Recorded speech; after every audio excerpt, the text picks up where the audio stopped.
So hello guys, welcome back ulit sa ating channel. Crypto Life nga po pala ang lingkod. So for today's videos, isi-share natin kung paano ba natin mapapataas ang ating combat power sa Icarus M Guild War. So let's go guys. So unang-una sa lahat, para mapataas mo yung power combat mo is kailangan mo magpa-level. So habang tumataas yung level mo, mas tumataas din yung combat power mo. So yung una guys, gawin nyo muna yung sa main quest, itong yellow na to. Mapapansin nyo yan. Pag kinlik nyo yan, ito po yung main quest natin. Ngayon, pag na-stack na po yan at wala na pong susunod or ganyan na po siya ulit, kailangan mo muna magpa-level. Gawin mo yung mga sub-quest guys dito.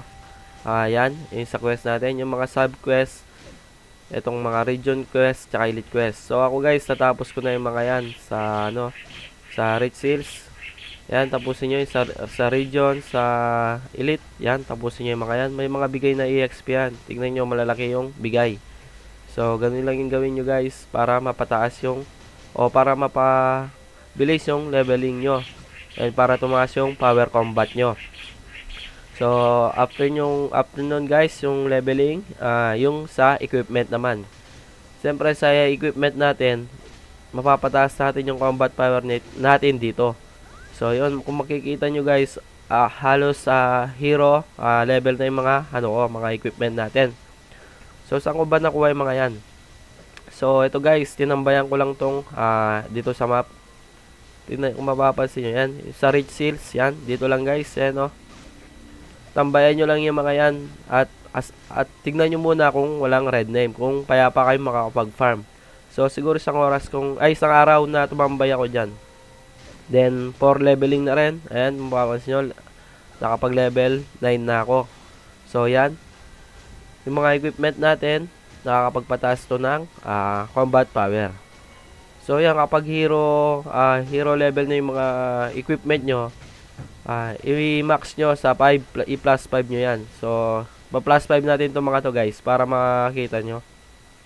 So, yan, reinforce nyo lang. Tapos, siyempre, yan. Gagamit tayo ng dark scale sa pagre-reinforce dyan. So, yan. Reinforce lang natin. Yan. O, yan. Plus 1. Ayun, guys. Napansin nyo, nag-plus 17 siya. So,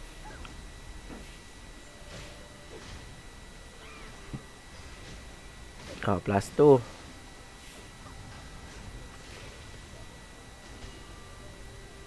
Ano kaya ito? Ayun.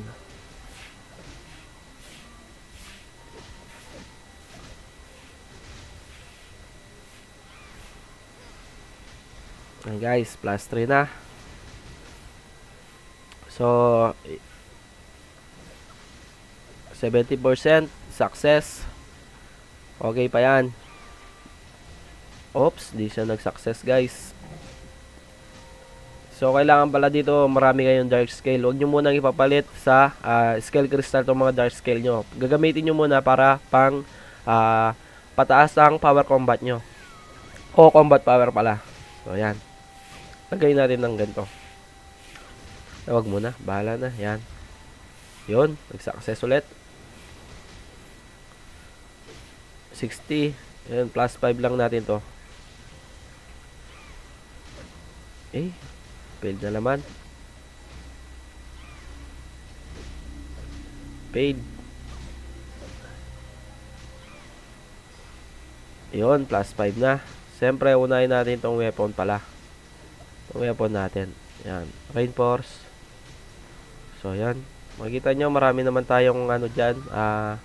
Tawag dito.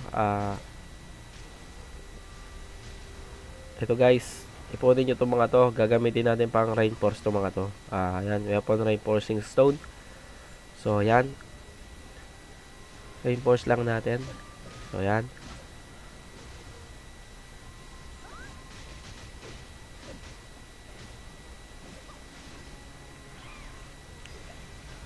Plus 2 na. Plus 3. Okay. Plus 4. Okay. Plus 5 lang tayo guys. So, yun. Nag-success. Wala tayo nag-failed. So, yan. Dalawa na yung plus 5 natin. So, again guys, kailangan is yung recommended na ano dito is hero level yung ipa-plus nyo para di masayang yung dark scale. Kasi medyo mahirap nang magpakuha ng susunod na rarity na item o ano ba susunod dito, siguro ano na legend. At mahirap magkumuha ng legend item. So recommend natin is gawin nyo yung plus 5 na mag-reinforce kayo sa mga matataas na rarity na equipment. So ito guys, yung hero ganyan, huwag kayong magpa-plus o magre-reinforce pag mababa yung rarity ng item nyo. Sorry yan, plus i-plus natin itong mga to. Yan pala lang. Plus mo na. Yun, plus 5. Saan ba? Ito. Select 0. Yan. Ay, lang.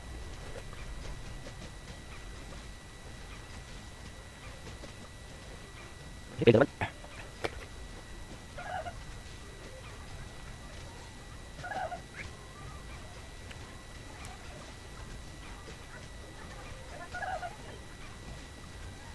Yan, plus 5.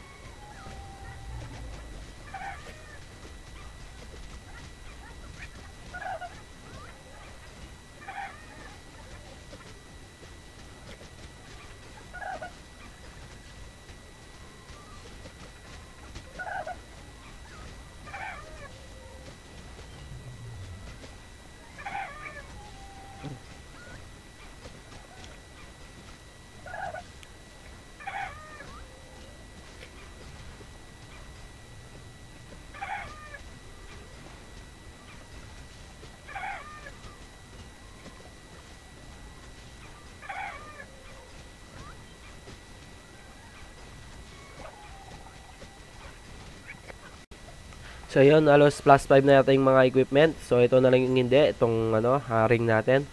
So kasi nasa rare pa lang siya. So try natin kumuha ng hero na equipment ng ito guys, yung ring na to. So ayan, marami tayo dyan. Ayan, 14 po yung hero natin, summon. So gamitin natin, max na natin to. Ayan, 14. Wala yata nakuha ang ring. Yun lang. Wala nga ring. Ayun. Meron, kaya ring. Yun, meron tayo. Meron tayo nakuha. Yun, hero na rin tong natin, ring.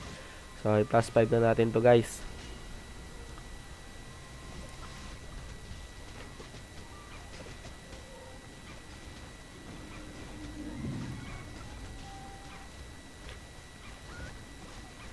Oh, let's read. Uy, para saan? So guys, almost 100,000 na dark scale yung nagastos natin. So kailangan natin ipunin yung dark scale. Huwag nyo munang ipapalit guys. Kailangan nyo yun para mapataas yung combat power nyo. So after na yan guys, after nyo mapataas yung power combat nyo dito sa mga equipment natin. So yung susunod na makakapagpataas ng power combat nyo is yung mga soul stone. So ito yun guys, makikita mo yung soul stone sa growth. Yan. And guys, itong soul stone na to, ayan, halimbawa anong class yung mga pet nyo o yung mga familiar nyo, ito yung halimbawa kung fire siya, ice, palebelin nyo yung guys. So sa akin kasi magic siya, kaya mas recommend ko na fire yung papataasin ko para magkaroon na rin ako ng fire resistance para pag mage to mage medyo hindi masakit yung mga kalaban natin. So yan, nakapagpataas yan guys, i-auto active nyo lang. Yan, unlock lang natin yan guys. Tingnan nyo, plus 13. Ayan. Oh. So yan, level 2 na yung ating Firestone. So sa ice, pwede rin naman. Pwede naman lagyan nyo ng isa-isa yan. Depende sa trip nyo guys. Yan. So siguro ito muna yung papaleveling ko. Fire. So yan.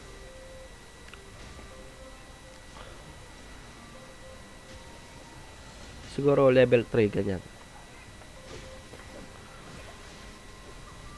Ayan, level 3 na yung ating Fire Soul Stone. So ito naman sa poison, Kasi ito yung ano ko pet. Ito yung familiar ko ngayon. Maglagay din tayo dito. So, ayan.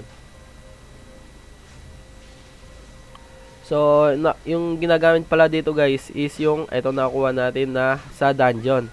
So, daily guys, gawin nyo yung mag-dungeon po kayo para marami yung makuha nyong ito guys, itong DS fragments na to. Kailangan natin yan para sa soulstone. So, everyday guys, gawin nyo yung dungeon. So, doon nakukuha yan. So, yan. Auto-active pa natin. Mga level 5 siguro. Total, marami naman yung dark scale fragments natin.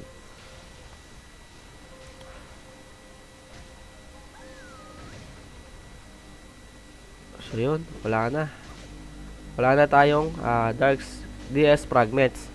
So, ito guys. Dito lang yan nakukuha. Dito sa dungeon. Ayan. Pasok lang kayo dyan. Ayan. Tignan nyo. May makuha na kayong mga large scale fragments. Ayan o, 2.5. Everyday guys, gawin nyo yan para hindi masayang. So, the next na nakapagpataas ng ating powers combat power is yung study textbook. So, yan, nasa growth din yan. Ayan, study textbooks. So, ito guys, parang codex lang sa Where4. Ito, kung ayan, i-register nyo lang. Ayan. Diba? Tumaas ng power. Tumataas yung nagkaka-stat kayo dyan kaya tumataas yung power combat nyo. So register nyo lang yan. Yan.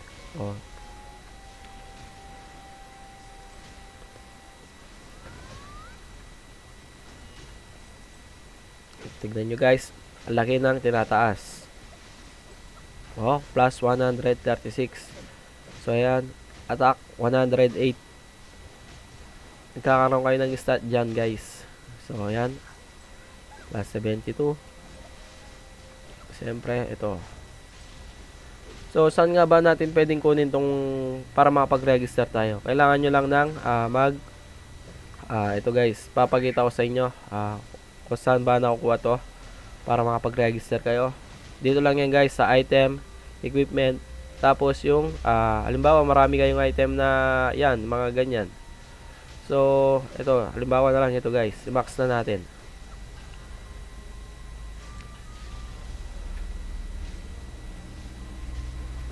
Ito guys, rare equipment natin to minax natin para pakita sa inyo kung ano yung gagawin natin para makapag-register tayo doon sa study textbook.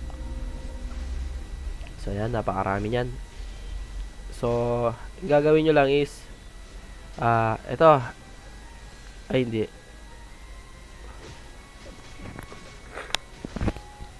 Guys, this assemble. Yan. Start decomposition. So, yun. Decomposition nyo lang yan. Yan. Diba?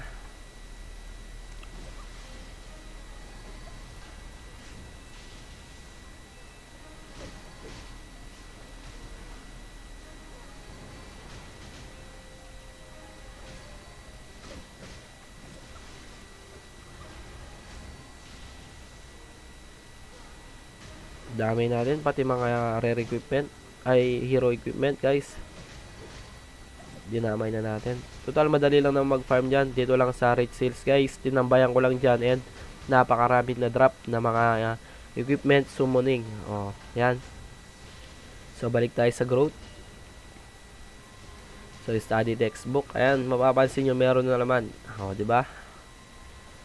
Ganun lang. Para makakapag-register tayo dito sa study textbook, kailangan lang natin ng mag-disassemble, tapos start ano nyo lang, anong tawag dito, disassemble, tapos itong start decomposition.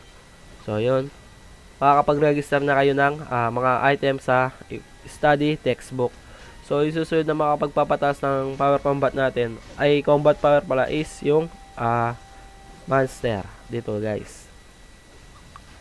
Dito rin yan sa growth, ayan, monster crystal.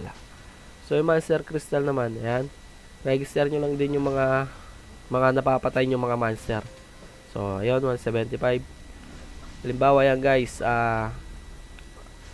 bawat pupuntahan yung lugar, tambayin nyo muna mga 10 minutes para makuha nyo yan, mapatay nyo yung mga monster na yan.